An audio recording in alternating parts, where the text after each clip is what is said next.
क्या नरेंद्र मोदी को हटाने के लिए प्लान बनाया जा रहा है? क्या राहुल की पार्टी इस प्लान पर काम कर रही है? क्या लालू की पार्टी कुछ खतरनाक सोच रही है?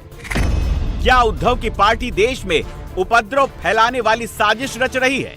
क्या अखिलेश की पार्टी सड़कों पर तांडव मचाने वाली स्क्रिप्ट लिख रही है? Nepal today tomorrow India Modi को हटाने के लिए विरोधी लेकर आए हैं एक नया जरिया। हैशटैग आज नेपाल कल हिंदुस्तान, हैशटैग देश में क्रांति का समय आ गया है, हैशटैग सिंहासन खाली करो कि जनता आती है। नरेंद्र मोदी के पॉलिटिकल दुश्मन हिंदुस्तान में नेपाल वाला मॉडल लाना चाहते हैं और इसी मॉडल की आड़ में विरोधी मोदी को सत्ता से हटाना चाहते हैं। बिहार और नेपाल में ज्यादा अंतर नहीं है, बगले में है। ये यहाँ भी ये बात लागू होती है, ये यहाँ भी ये बात लागू होती है, ये यहाँ भी ये बात लागू होती है। वोट चोरी की सरकार को जब तक आप नहीं हटाओगे काम नहीं होगा, काम नहीं होगा, काम नहीं होगा। प्रधानमंत्री के सियासी दुश्मनों का अगला निशाना ही नरेंद्र मोदी है। उनके टारगेट पर नई दिल्ली है, इसीलिए विरोधी पिछले 55 घंटों से नेपाल नेपाल नेपाल किए जा रहे हैं। नेपाल जो नेपाल में नेपाल में होगा, नेपाल में नेपाल में जैसी तोड़फोड़ हुई, क्या वैसे ही तोड़फोड़ इंडी अलायंस वाले भारत में करना चाहते हैं? मोदी विरोधी इकोसिस्टम नेपाल वाला टेप ऑन करके आखिरकार भारत में कौन सा खतरनाक एक्सपेरिमेंट करना चाहता है? पिछले 55 घंटों में इस इकोसिस्टम की टाइमलाइन खंगालने पर पता चलता है कि एक बहुत बड़ा गेम खेला जा रहा है। फर्जी नाम से अकाउंट बना बनाकर सोशल मीडिया पर जहर परोसा जा रहा है। जिस तरह नेपाल में सोशल मीडिया को हथियार बनाकर अनरेस्ट की आग में घी डालने का काम किया गया, सेम टू सेम वही पैटर्न भारत में भी दिखने लगा है। मोदी विरोधी इकोसिस्टम का स्लीपर सेल पिछले 55 घंटों से नेपाल नेपाल की रट लगाकर यहां भी जल्द होने वाला है वाली स्क्रिप्ट लिख रहा है। हर दूसरे पोस्ट में भारत वाला मोदी वाला एंगल फिट करके पब्लिकली देश को उकसा रहा है, भड़का रहा है। क्रोनोलॉजी मिलाइए, याद कीजिए जब बांग्लादेश में तख्ता पलट हुआ था, तब एनडी अलायंस से जुड़े हैंडलर्स ने कैसे भारत में तख्ता पलट वाली पटकथा लिखनी शुरू कर दी थी। अपना वाला भी एक दिन बिना झोला लिए भागेगा से लेकर तानाशाहों का अंत दर्दनाक होता है और इधर भी जल्दी होगा जैसी स्क्रिप्ट तक क्या क्या नहीं लिखा गया था। और अब सेम इकोसिस्टम, सेम लोग नेपाल के रास्ते दिल्ली में दंगल कराने की फिराक में है। पब्लिक को सड़कों पर उतारने वाले प्लान पर काम किया जा रहा है। आज इसकी शुरुआत उद्धव ठाकरे की पार्टी ने की। संजय राउत ने लगातार दूसरे दिन नरेंद्र मोदी को टैग करके नेपाल जैसा कांड भारत में होने की चेतावनी दी। वैसे संजय राउत की इस चेतावनी में मोदी के लिए धमकी ज्यादा थी और इस धमकी को समझने के लिए आपको संजय राउत के नेपाल, बांग्लादेश और श्रीलंका वाले 3 बयान सुनने चाहिए। आप समझ जाएंगे कि मोदी के दुश्मन कितने खतरनाक प्लान पर काम कर रहे हैं। आज से नहीं, कई महीनों से मोदी को हटाने का प्लान बना रहे हैं। नेपाल इस प्लान की लेटेस्ट एडिशन है। कॅबिनेटला गँगवॉर व्हायचंच बाकी है, रिव्होल्यूशन नेपाल स्टाइल। क्या सुनना है मेरे से? मत ये आग जो है, जो नेपाल में लगी है देश के सीमा पर, ये आग जो है वो करप्शन के खिलाफ है। ये आग जो है नेपाल में लगी है, ये तानाशाही के खिलाफ है। और ये आग सरकार, मंत्री और मंत्रियों के बेटे जो फॉरेन विदेश में जो है ना, उनके खिलाफ भी है। मंत्रियों को सड़क पर पकड़ कर लोगों ने मारा है, घर जलाए हैं। भारत की स्थिति भी ठीक नहीं है, ये ऊपर ऊपर सब दिखा रहे हैं। लोग अंदर अंदर बहुत अस्वस्थ और असंतोषी है। तो सबको सावधान रहना चाहिए। मैं इतना ही कहूँगा, कभी क्या होगा, देखिए बांग्लादेश में हो गया, नेपाल में हो गया, म्यांमार में हो गया, श्रीलंका में हो गया, पाकिस्तान में तो होता ही रहता है। इसके लिए मैं कहता हूँ यहाँ का भी युवा जो है आज आपको शांत दिख रहा है। नेपाल की हालत भी ऐसे ही है, ऐसी थी।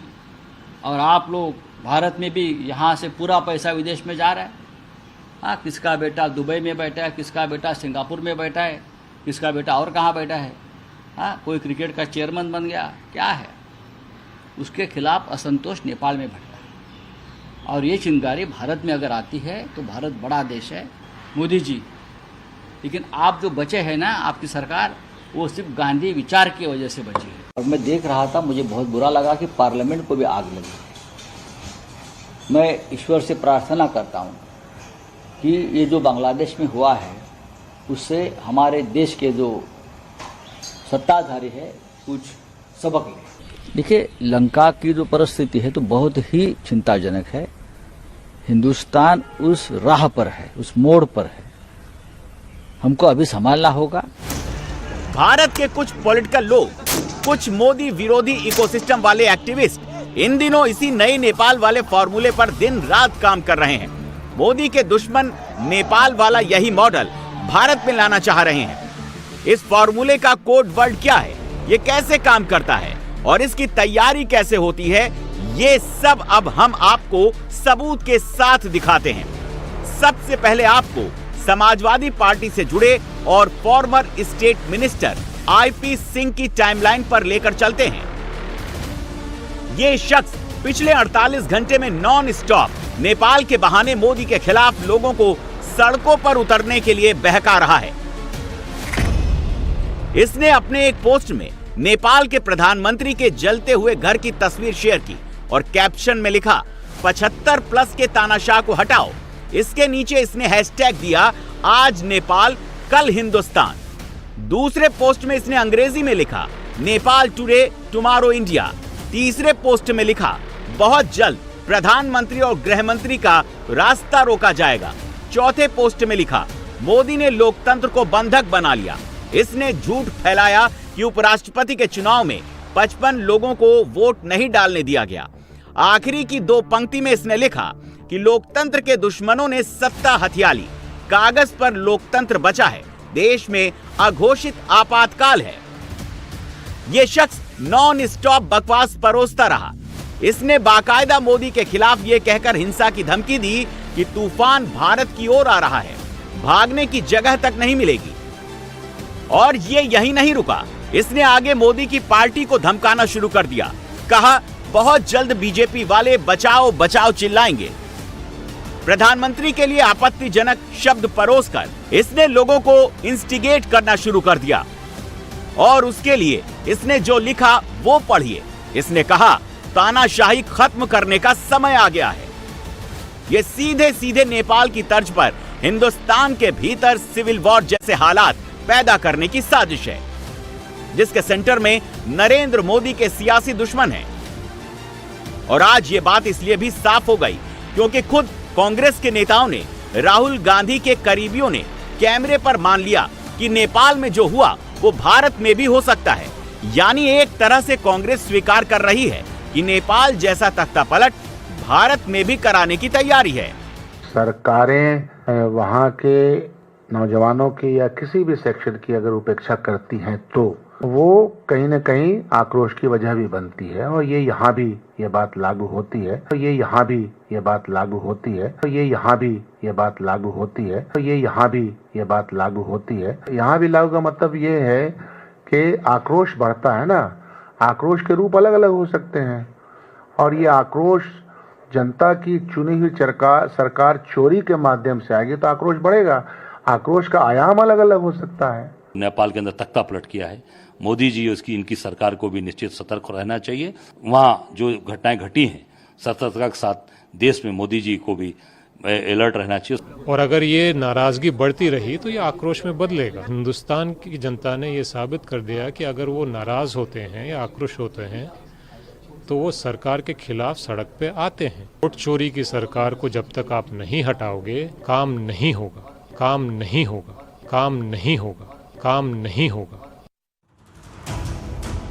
सवाल है कि मोदी के सियासी दुश्मन नेपाल वाली स्क्रिप्ट के पीछे छिपकर किन किन तरीकों से भारत को हिंसा की आग में झोंकने की तैयारी कर रहे हैं।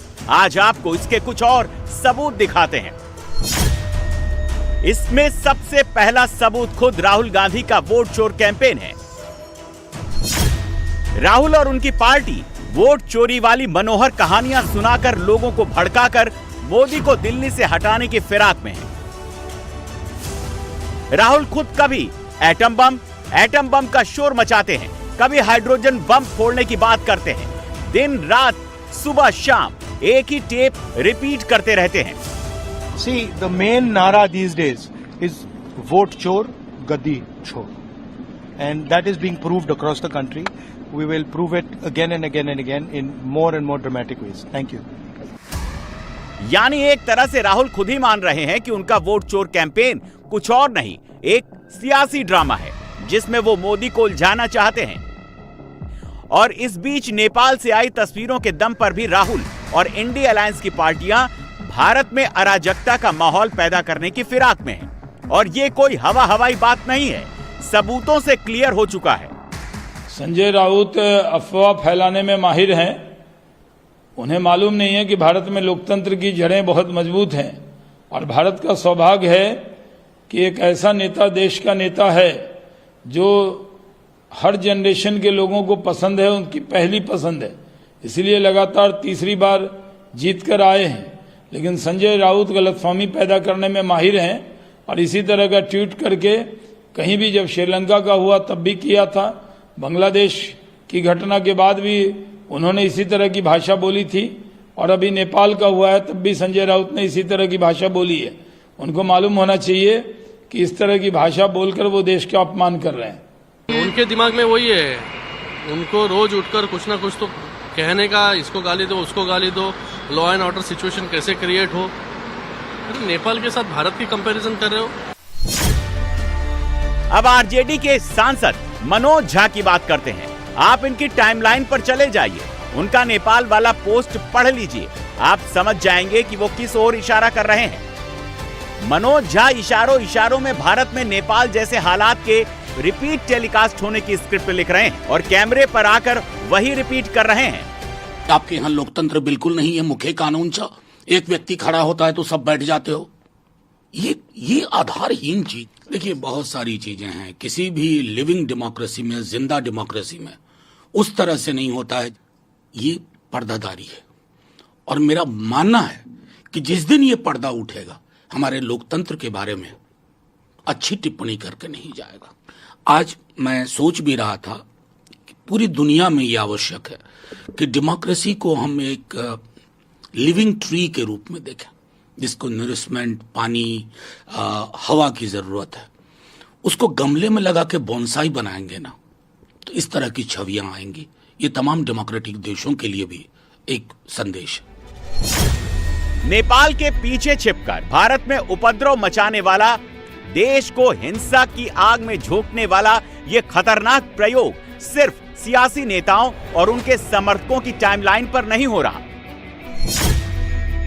नेपाल की तर्ज पर भारत में तख्ता पलट के लिए हिंसा और आगजनी की पूरी स्क्रिप्ट सोशल मीडिया पर लिखी जा रही है। नेपाल के बाद अब इंडिया की बारी है से लेकर। ओली गया, अब मोदी की बारी। मोदी का झोला भी पैक होने वाला है। भारत में भी जल्द प्लान शुरू होने वाला है। पिछले 55 घंटे में भारत में बैठा एंटी मोदी इकोसिस्टम आग लगाने वाली पटकथा पर ही काम कर रहा है। हर पोस्ट की पहली लाइन में नेपाल का जिक्र होता है, लेकिन दूसरी लाइन के बाद ये इकोसिस्टम मोदी के खिलाफ अपने हेट वाले एजेंडे पर लग जाता है। ये हेट ब्रिगेड खुल्लम खुल्ला बिना किसी रोक टोक के भारत में तख्ता पलट वाले एजेंडे को पुश करता है और फिर काम निकल जाने के बाद चुपके से वो पोस्ट डिलीट करके गायब हो जाता है। ये पैटर्न श्रीलंका में सिविल वॉर के बाद भी दिखा था, बांग्लादेश में शेख हसीना के तख्ता पलट के बाद भी दिखा था। जब खुल्लम खुल्ला सलमान खुर्शीद और कांग्रेस के सज्जन सिंह वर्मा जैसे नेताओं ने मोदी का नाम लेकर लोगों को धमकाया था, भड़काया था। What's happening in Bangladesh can happen here. What's happening in Bangladesh can happen here. What's happening in Bangladesh can happen here. मैं तो सिर्फ इतनी बात कहना चाहता हूँ, 2 दिन से टीवी पे आप देख रहे हो, बांग्लादेश की जनता शेख हसीना की गलत नीतियों की वजह से, बांग्लादेश की सरकार की गलत नीतियों की वजह से कल प्रधानमंत्री आवास में घुस गई, राष्ट्रपति भवन में घुस गई। याद रखना नरेंद्र मोदी जी, एक दिन ये जनता जितने सड़क पे हिलोरे ले रही है, एक दिन तुम्हारी गलत नीतियों से तुम्हारे प्रधानमंत्री निवास में घुस जाएगी, कब्जा कर लेगी। अभी श्रीलंका में हुआ, पहले श्रीलंका में जनता प्रधानमंत्री के घर में घुसी, अब बांग्लादेश में घुसी। अब भारत का नंबर है। पिछली बार की तरह इस बार भी सेम लोग हैं, सेम इकोसिस्टम है। फर्क सिर्फ ये है कि अब की बार बांग्लादेश की जगह नेपाल है। लेकिन पिछली बार की ही तरह इस बार भी स्क्रिप्ट मोदी को हटाने वाली ही है, मोदी के तख्ता पलट की ही है। देखिए, हमारा देश जो है वो, हमारे देश के लोग एक बात से पूरी तरह से संतुष्ट हैं कि हमारा देश एक सुरक्षित नेतृत्व के हाथों में है, सुरक्षित नीति के हाथों में है, और इंडिया फर्स्ट, भारत फर्स्ट, और भारत के जो लोग हैं, भारतीय, उनकी भी जो है वो हित और सरोकार जो है वो प्राथमिकता है।